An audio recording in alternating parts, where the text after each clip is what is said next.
So I assume you've given some thought to the military justice system because it's definitely federal. It belongs in its entirety to the federal government, and it's strategic in a lot of ways because some of the affirmatives people are going to run, it's going to be kind of a contrivance that the federal government's involved in some of these areas at all, and they'll be able to say, have the state courts do it instead and claim judicial federalism. But when it comes to military courts, how are you going to do that?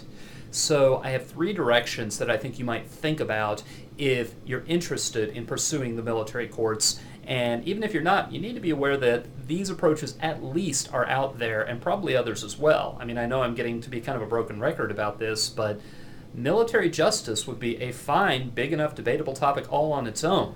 But the entirety of it is included in this Godzilla of a topic that you picked for yourselves. So anyway, here are the places you might begin if you were looking for affirmatives that have advocates, where there are proposals for actual specific changes. The first one I would say is go and do a search for Abu Ghraib and the Uniform Code of Military Justice.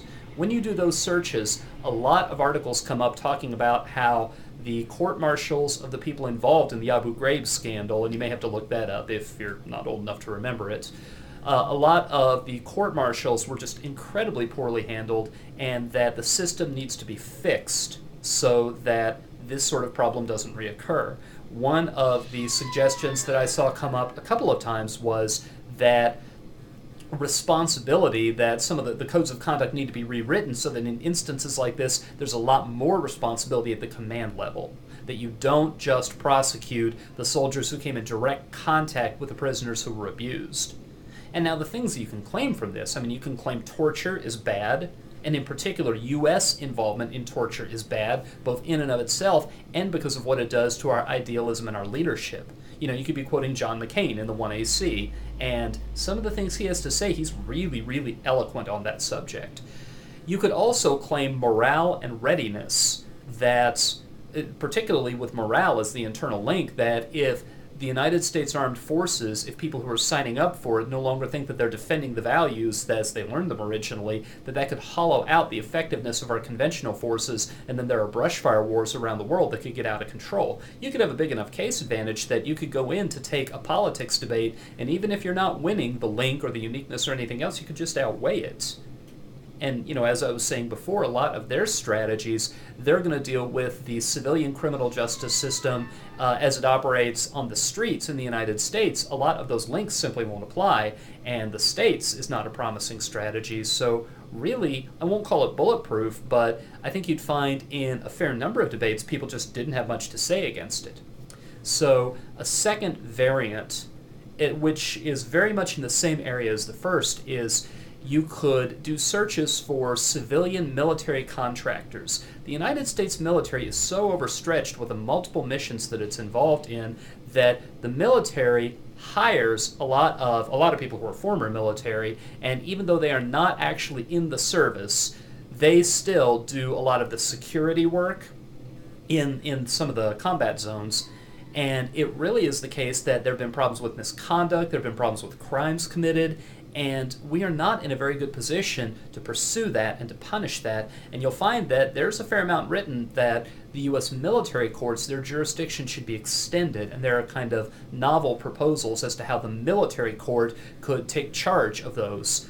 And you would claim a lot of the same things. You would claim morale and readiness from things going on in the battlefield that are giving the actual soldiers nightmares. And then you could also claim the abuses themselves.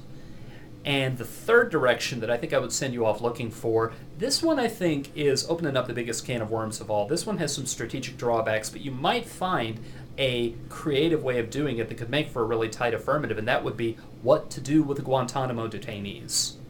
How to fix the hearings that they're getting. Either send them back to military tribunals or send them back to the secret evidence and hearsay evidence and make the case for that.